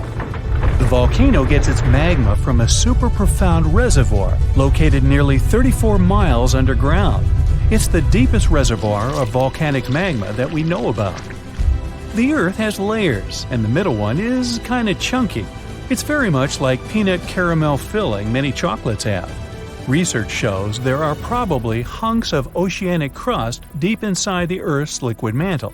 They're stuck there, creating large lumps in something that was supposed to be a smooth layer. Our planet has a rigid outer layer. It includes a hot upper mantle and cracked crust. The hot mantle moves and churns all the time, making the crust at the surface move too. This way, the oceanic crust dives into the depths and makes huge magma plumes go up toward the planet's surface. Scientists even found an ancient piece of the Pacific Ocean hundreds of miles underneath China. Those are the old remains of the Pacific seabed from long ago, and they were pulled downward below Earth's surface into the mantle transition zone.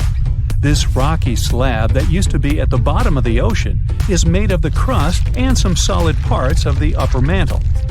Most of the volcanic activity on our planet happens where we don't even see it, under the surface of the ocean. About 70% of all volcanic activity happens in the oceans, and mostly in the area of the South Pacific, with over 1,100 volcanoes squeezed into that area. Coastal cliffs, mountain changes, soils, and sediments that line valleys. These are only a small portion of the rocks on our planet. Oceans hide so much more deep down below the Earth's surface. In between the Earth's surface and its core is the mantle. It's a warm, thick layer of rock that moves and flows constantly. Some hundreds of miles below, there's a place where diamonds grow. As they form, they go through high temperatures and pressure, after which they eventually freeze. That way, when they arrive at the surface, scientists can explore their structure, find out how they formed, and understand better what's going on in the depths of our planet. Thanks to diamonds, they realized the mantle was very wet, and it possibly contained much more water than all the oceans on Earth. Our planet is eating up its own oceans. As its tectonic plates move, dive, and go beneath one another, they drag huge amounts of water into the Earth's interior.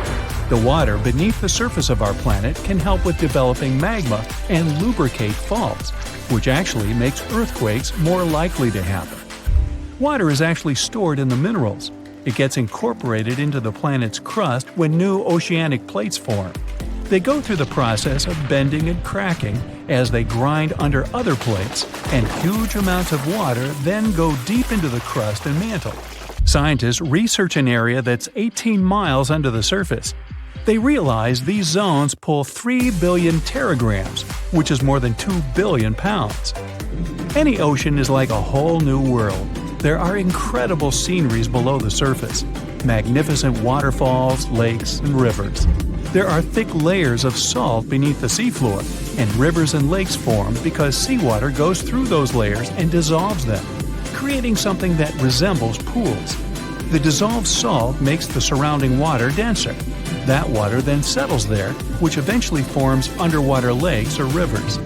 But there are also mountain chains, trenches, canyons. There's a canyon in the Bering Sea with more than 8,500 feet of vertical relief. This makes the Grand Canyon look way smaller than it is, since the underwater canyon is nearly 2,500 feet deeper. Deep parts of the ocean are really cold. The temperature of the water can be about 40 degrees, but at the bottom, water can get boiling hot. There are hydrothermal vents in the seafloor. Those are the hot springs located at the edges of tectonic plates. The water they release can reach a temperature of up to 750 degrees Fahrenheit, but the pressure at such depths is very intense. So intense, no human being can handle it. Still, it's the pressure that keeps the water from boiling. Ocean depth is on average 2.3 miles. Light waves can still enter at 3,280 feet, even though it's in a very small amount. So all the mysteries hidden below that point remain in total darkness. The actual illuminated part of the ocean goes until 600 feet. Even though the sun gives us light, most of our planet is dark all the time. It's all because of the oceans, covering over 70% of our planet. The loudest sound that came from an ocean, and of the loudest sounds ever recorded, came from an ice quake. It was so loud, researchers picked it up by sensors more than 3,000 miles away. There was a seismic activity that made frozen ground break down. The Antarctic ice sheet is bigger than the continental part of the United States and Mexico together. A big iceberg from Antarctica holds over 20 billion gallons of water, which could make a 5-year water supply for 1 million people. Humans can generally drink sea ice, although we can't drink seawater. As time goes by and the ice ages, the brine trapped between ice crystals drains out. That way, ice becomes fresh enough to consume it. If all the ice sheets and glaciers we have on the Earth melted at the same time, the sea level would rise another 260 feet, which is just a little shorter than the Statue of Liberty, the height of a 26-story building. Clams live long enough to tell us more about oceans past. Ancient mollusks can live for more than 500 years. To learn more about a tree, you can use its rings to see how old it is. To learn how old a mollusk is, you can examine its rings within the shell and tell. This is also how scientists get information about the ocean, climate, and whatsoever. Clams can help take a look at what happened about 1,000 years ago. The Earth doesn't have 4 but 5 oceans now. The new one, called the Southern Ocean, was officially recognized only a few months ago. It borders the Atlantic, Pacific, and Indian Oceans, so scientists couldn't agree if it's really a new ocean or just part of the colder regions of these 3. We don't only divide oceans on maps. Each has different conditions for unique marine species.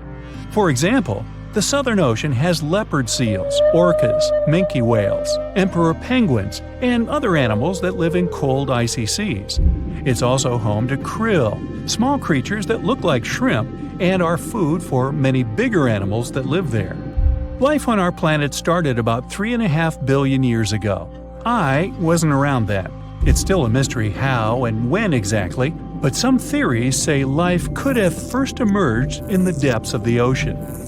A few years ago, scientists found microscopic tubes and filaments within rocks formed about 4 billion years ago. These rocks are fragments of ancient oceanic crust. Also, these tiny tubes and filaments are similar to microbes that can still be found on hydrothermal vents in deep parts of the ocean. The idea is these living cells found conditions to stay alive in tiny rocky pores inside the chimneys of those vents, and started the amazing adventure of the evolution of life on our planet. Imagine a world where instead of water, the oceans are made of methane.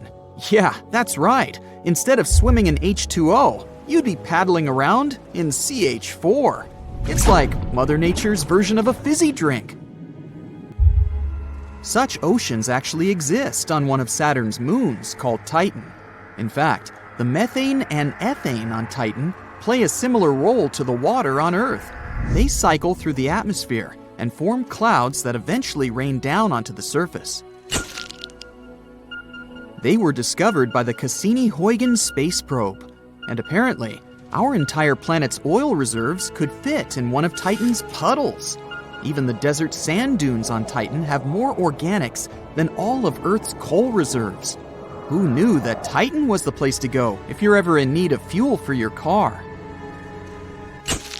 Now, obviously, there are some things that distinguish methane lakes from our water ones. First, the temperature on Titan is around negative 290 degrees Fahrenheit. It's like taking a dip in a giant glass of liquid nitrogen. Not exactly ideal for a beach day, is it? Methane is also less dense than water, so if you were to go swimming in such an ocean, you'd float like a balloon. On the bright side, it would make doing the backstroke a lot easier. Next, while water waves can be pretty majestic, unfortunately, we can't ride any on Titan. Cassini didn't detect any big waves there. Maybe it's due to low seasonal winds, or the fact that some of the lakes are much smaller than Earth's lakes, but we don't know for sure. Also, I know what you're thinking. If the oceans are made of methane, could you set them on fire? Technically, yes. Methane is a highly flammable gas, so if you were to light a match in a methane ocean, you'd get a pretty impressive but dangerous blaze. So, given all these differences, the question arises, what would a planet with such oceans look like? Well, we can make some guesses by looking at Titan. First of all, its atmosphere, composed primarily of methane, would be incredibly thick. Titan's atmosphere reaches nearly 370 miles into space, and the atmospheric pressure there is 60% greater than Earth's. So, if you ever wanted to experience the feeling of swimming super deep in the ocean, now's your chance. Also, methane is a powerful greenhouse gas that traps the sun's heat really well. That's why our planet would warm up faster than a sauna. You may ask, why is it so cold on Titan then? This is because this moon is very far from the sun, and light doesn't reach it well. But if we place our planet somewhere in the middle, then the temperature may even be quite comfortable. Actually, methane oceans on a planet could really spice up the climate. The planet would be a breeding ground for methane clouds. Just like on Titan, it could form an orange-colored haze, or smog, that would make our planet look like a real mystery. It would be difficult to see us from space without some special telescopes. And let's not forget about methane storms. They would also occasionally drench the surface, so remember to bring your umbrella. But hey, at least the heavy carbon-rich compounds would make for some pretty sweet dune fields. And finally, the most important difference. While water oceans on Earth are teeming with all sorts of creatures, we're not sure if there's any life in methane oceans on Titan. If there is, they'd have to be pretty tough to survive in such extreme conditions. So, if life on such a planet exists, it would be very different from what we're used to seeing on Earth. For example, microbes might be able to handle it. These tiny resilient creatures can survive in a wide range of environments, including extreme ones. So it's possible that microbial life could exist in methane oceans. And what about us and animals? Well, scientist Robert Zubrin thinks that Titan might be the perfect place for humans to colonize in our solar system. According to him, this little moon has everything we need to survive and thrive. And if it's possible on that moon, then it could work with a planet too. For starters, we'd need some oxygen to breathe. We could use nitrogen and methane in the atmosphere to create breathable air and rocket fuel. We could also use these elements to make some fertilizers and grow plants. Next up, we'd need water. Since the oceans are made of methane, we can't exactly drink them. We'd need to find or create sources of water. Scientists believe that it actually may be hidden below the surface on Titan, together with some ammonia. We could use it to drink, or create even more oxygen. So, with all of these resources, we could create a self-sustaining colony even in a place with methane oceans. Piece of cake! Although, there are always alternatives. Maybe we could become methane breathers, evolve into organisms that use methane instead of oxygen. For example, we could get some large lungs because we'd have to inhale a much larger volume of air, since methane is less dense than oxygen. But this is pure sci-fi. Methane oceans are not the only unusual oceans in space. It turns out that seas on diamond planets may be even weirder. Take WASP-12b, for example.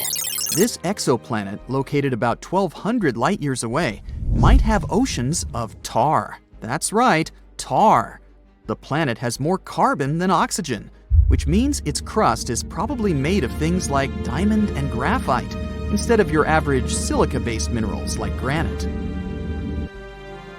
Imagine stepping on this planet, and the first thing you notice is that the beaches are made up of black goo. It's like stepping into a nightmare, where you're trapped in quicksand made of sticky sludge. So forget about the sandy beaches and crystal clear water you're used to. Here, you'll be living the pitch life. Your swimwear will be replaced with hazmat suits, and you'll need a sturdy pair of boots to walk on the sticky surface. But in reality, WASP-12b is not the place to look for geology of any kind. It's simply too hot for anything to survive, let alone thrive. But there might be smaller, similar exoplanets where we could potentially live. Now, you might be thinking, tar oceans? That's crazy talk. But did you know that there's a 246-foot deep lake of natural asphalt here on Earth? It's called Pitch Lake, and it's located in Trinidad. It's formed when oil is forced to the surface, and the lighter components evaporate, leaving the thicker, heavier pitch behind. And guess what? This lake is home to a thriving ecosystem of microbes. So if you want to live on such a planet, at least you won't be alone. You'll have plenty of company in bacteria, fungi that love to feast on carbon found in asphalt, and archaea that live on methane. And finally, there are oceans of molten rock. That's right. Imagine a world where the floor is lava isn't just a game, but a reality. Welcome to 55 Cancri E, a planet so hot that the entire hemisphere facing its star is covered in magma. It's like a scene out of a heavy metal album cover. But don't worry, the other side of the planet is slightly cooler, so you can at least step off the lava and catch your breath. If you're feeling adventurous, you could always hop over to Coro T7b, another super Earth where the lava ocean is just as scorching. But this time, the night side doesn't offer much respite either. It's still seeing constant volcanic eruptions, like some sort of fireworks show. Scientists are scratching their heads trying to explain why these planets are so hot, and why they haven't cooled down yet. Maybe they're just really good at retaining heat, or maybe they just have a bad temperament. Either way, it's probably best to stick to playing the floor is lava on solid ground, and leave the real lava planets to someone else. All this diversity of oceans shows us that the universe is always full of surprises. It never ceases to amaze us with its creativity.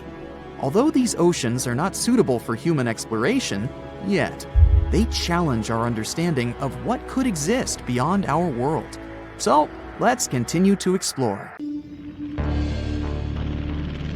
In 1945, 5 TBF Avenger aircraft took flight for a routine training exercise around the Bermuda Triangle. In the middle of the exercise, the planes were struck by intense rain and heavy winds, despite the clear weather forecast. The pilots became extremely disoriented and radioed the base to report that their navigational equipment had stopped working. The last thing the base heard was, "When the first plane drops below 10 gallons, we'll all go down together," and then static. The 5 planes and their 14 crew members were never seen or heard from again. On his very first voyage to the New World in 1492, Christopher Columbus sailed through the Bermuda Triangle. Columbus reported that one night when he was on the deck of the ship, he noticed a giant light appear in the distance, unlike anything he had ever seen before. Columbus looked at his compass for direction, and it gave off erratic readings. You might have noticed that the Bermuda Triangle doesn't appear on any world map. This is because official institutions refuse to acknowledge that the area actually exists. A popular theory suggests that rogue waves are responsible for the many disappearances. Rogue waves are called extreme storm waves by scientists. They occur when different weather patterns take place at the same time and cause large unexpected waves. Witnesses say that the waves look like giant walls of water. These waves could explain why ships go down fast and without leaving any trace. The Bermuda Triangle is home to some pretty intense and unexpected weather. Storms build up quickly and unexpectedly, then disappear soon after. If you blink, you might miss it. This could explain why few distress signals are issued.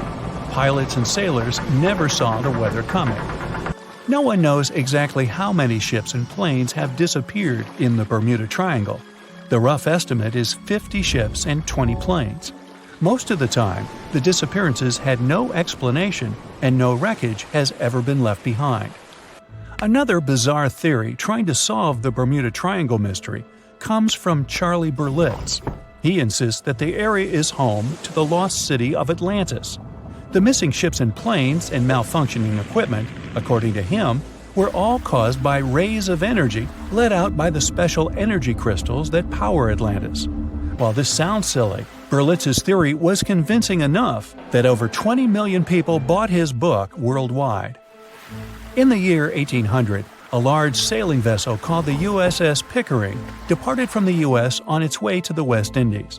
The ship sailed into the Bermuda Triangle along with its 90-man crew and was never heard from again. The USS Pickering was the first ever confirmed ship to vanish in the Bermuda Triangle. It's believed that the ship was taken out by a storm, but because no wreckage was ever found, we'll never know for sure. When the TBF Avenger planes went missing, a massive search operation was conducted. Boats and planes searched the Bermuda Triangle for any signs of the aircraft. One of the boats searching was a PBM-5 Mariner airboat. The airboat took flight at 7:27 p.m. and called in a routine radio message 3 minutes later. Then, it was never heard from again. No trace was ever found of the rescue airboat or the 5 Avenger aircraft. An enormous investigation was launched into the disappearance of all these vehicles, but nothing was ever discovered. This particular area of the ocean is one of the most heavily traveled shipping routes in the world. Some skeptics believe that this fact solves the mystery. Statistically, the busier the area, the higher the frequency of accidents and disappearances. While this makes sense, it's not the frequency of disappearances that's responsible for the mystery of the Bermuda Triangle. It's the lack of explanation or wreckage found. On the ocean floor, decomposing organisms let off large concentrations of methane gas that gets trapped under the water. This gas can build up until, boom, it ruptures. The gas surges up to the surface and erupts. If a ship was in the area of one of these ruptures, the water would become much less dense and cause the ship to sink rapidly and without warning. Scientists believe this could be the cause of the many disappearances in the Bermuda Triangle. While this theory makes a lot of sense, it doesn't seem too likely. The U.S. Geological Survey has stated that no large releases of gas are believed to have occurred in this area for the past 15,000 years. The ocean floor is made of rocks containing a lot of magnetite. It's more like iron. Magnetic fields react to high concentrations of magnetite on the ocean floor, which may start a sort of conflict between the two. It can often lead to various weather anomalies and, as a result, navigation issues. And, naturally, any changes in the ocean floor or the Earth's magnetic fields influence the Bermuda Triangle a lot. Since the magnetic field is constantly moving, it might be also taking the Bermuda Triangle with it. Now that people know where the triangle is, it's easy to avoid it. It supposedly moves eastward together with the magnetic poles, but scientists still can't answer where exactly it will be in a couple of years. Some people blame all the disasters on the extraterrestrial paranormal activity. Others suppose it's all about raging natural phenomena. There's another triangle in Lake Michigan. Just like the one near Bermuda, the Michigan Triangle got its shady reputation for some disappearances. The first recorded one dates back to 1679. A large vessel, one of the largest of that time, set out on an expedition. Yet once it got in the sinister triangle, it never came back. Much later, an aircraft disappeared in this triangle. The skies are usually very clear there, but back in 1883, some people witnessed abnormal things in the area. Some claim to have seen large blocks of ice falling from the skies, and the crew even managed to save one as hard proof. Meanwhile, the Pacific Ocean Mystery Area is another sinister triangle. Off the south coast of Japan, not far away from Tokyo, there's a sea where plenty of ships met their doom, disappearing without a trace in these waters. They call it the Devil's Triangle. Some scientists believe the cause of anomalies is the environmental changes. Also, there's a really high concentration of methane hydrates on the bottom of the ocean in the Pacific Triangle area. You're deviating from your original course and sailing in the wrong direction. There's the Caribbean Sea near the triangle, peppered with small islands. The seafloor here isn't deep. The ship can get in shallow waters. And now the ship is stuck on a shoal, and you have no idea where you are. If this were the 21st century, the ship's captain would be able to reach the shore using GPS and other modern navigation. But the most interesting thing is that the compass would work correctly this time, since the magnetic North Pole hasn't already coincided with the true one for a long time in the territory of the Bermuda Triangle. The agonic line is somewhere far away from here. There are no problems with navigation now, but for some reason, this is where ships disappear. In fact, not just here. Throughout the Atlantic Ocean, there are places where many more ships were gone. The Bermuda Triangle is not even in the top 10 of such places. One of the main reasons why many ships are lost here is that one of the most popular shipping routes in the Atlantic passes through the Bermuda Triangle. And the more ships in one place, the more shipwrecks. Simple probability. Then, it just starts getting weird. Other theories say that there's a space-time rift in this region. Ships and planes fall into this rift and end up in the past or the future. But for some reason, there's not a single proof of this myth. There's no reason to think that the rift is hidden somewhere here. The base of an extraterrestrial civilization is located in the Bermuda Triangle. Visitors from other galaxies steal sea vessels along with the crew, so no one finds the wreckage of the ships. This is also a popular myth that has no scientific justification. The Kraken lives somewhere in the triangle. It's a huge squid that sinks ships and also is a legend that sailors tell each other. However, gigantic squids live in the depths of the ocean. They can grow to the size of half a train car, but no cases have ever been recorded where they sunk a large vessel. And in the area of the Bermuda Triangle, they have never ever been seen. People in the past didn't know about the existence of these creatures, so when they saw them for the first time, they described them as huge, terrible monsters. Giant squids are some of the most elusive creatures on Earth, and scientists had to use sonar equipment to find them. They don't like to leave the dark depths and are likely to be afraid of the sound of any ship. So, that should squash the squid as a suspect. Okay, let's try something together. Open any world map you have available. It can be the one you find in your bookcase or even an online version. Take a look at the vast area covered by water. That's 71% of the Earth's surface, and all that is salt water from the world's oceans. There aren't any borders between the four oceans we've all come to know, but oceanographers and the world's countries did traditionally split these waters into four distinct regions: the Pacific, Atlantic, Indian, and Arctic Oceans. And here comes the big surprise. The scientific community has recently recognized the fifth body of water. It's called the Southern Ocean, and three of the four original oceans border it. It circumnavigates Antarctica and the lower portion of the globe and reaches Australia and the southern portions of Africa and South America. What makes this ocean so special? How did the scientific community eventually recognize it? And more importantly, what mysterious creatures does it hide? Let's find out. The Antarctic Ocean, or the Southern Ocean, was first mentioned back in 1937 in the second edition of the International Hydrographic Organization's Limits of Oceans and Seas. That's a mouthful.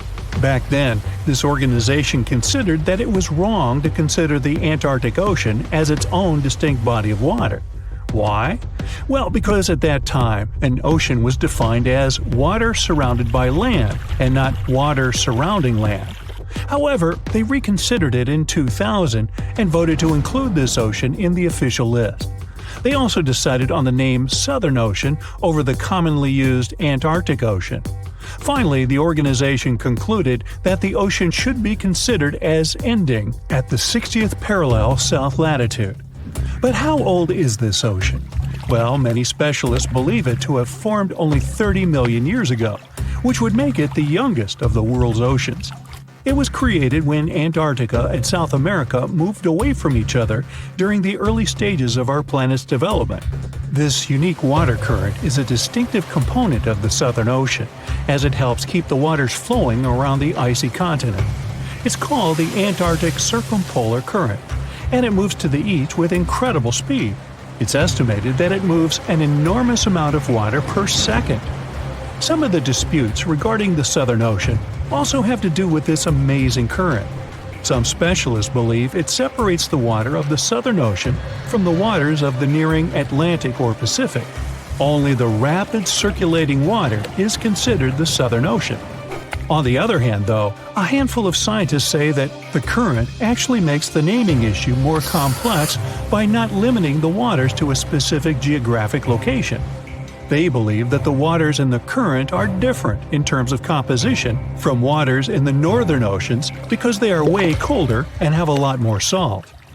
Sailors don't really like this new body of water, mostly because of the frequent cyclone-like storms that it experiences. They happen because of the big temperature difference between the ice packs and the ocean waves. As a result, these storms are very difficult to surpass for any sailors that happen to encounter them. I mean, really, these are the strongest winds found anywhere on our planet. More so, the vessels going through this area must also be wary of the frequent icebergs that may pop up every now and then, and also of the low surface temperatures. Just to paint you a better picture, some of the icebergs found here can span over several hundred meters and can exist all year round, regardless of the season. The latitudes from 50 to 70 have even earned the nicknames of Furious 50s or the Shrieking 60s because of these intense year-round storms. Even the landscape is unique. They say the Southern Ocean has bluer glaciers, colder air, and more intimidating mountains than anywhere else in the world. Now, let's get to the mysterious creatures that call this place home, as thousands of species of wildlife live only here and nowhere else in the world. Let's start with the quirky sea pig, or one of the sea cucumbers as it's sometimes called. There are a lot of them in the waters off Antarctica. Why is it called that way, though? Because of its pink hue and round, bloated looks.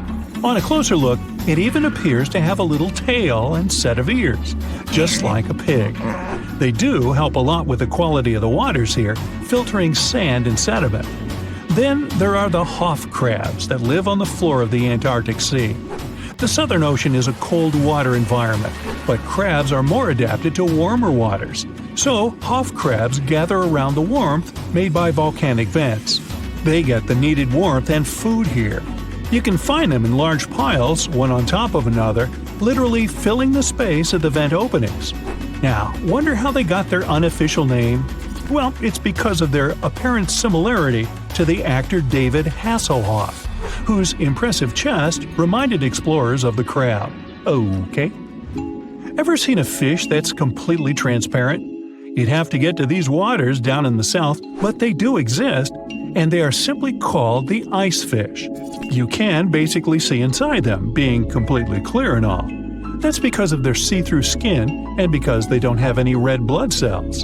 Their special power is that they can use antifreeze to prevent their bodies from going solid in the cold waters of the Southern Ocean.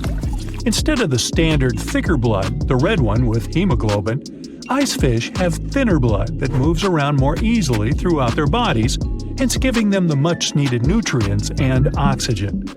Now, is there a monster hidden in these waters? Some people believe this to be the case, and thanks to recent research, we even have video footage of it. Some Australian researchers stumbled upon a bunch of weird-looking creatures that were swimming near the seafloor of the Southern Ocean. This pink blob-like fish seemed to be propelled by a little pair of fins. To quote them on it, it seemed to resemble a chicken just before you put it in the oven. I'm not sure I even want to know what that looks like. It took them some time and research to identify the monster. It's a shy species of sea cucumber, known more by its creative nickname, the headless chicken monster. We've known this creature has existed since the late 1800s, but we've barely ever seen it. And we've only ever captured it on tape once before when it was spotted in the Gulf of Mexico, which is quite far from the waters off the coast of East Antarctica. There's so much we don't know about this creature, like how many of them exist in our waters and how they live, eat, and reproduce. Ever heard of the emperor penguin? It's not a penguin species that just happens to have a crown on its head, if that's what you're thinking. But they are one of those penguins that inhabit this specific location and are also the largest species of their kind altogether. What makes them special is that they make their colonies on the sea ice, and most of them never step foot on land.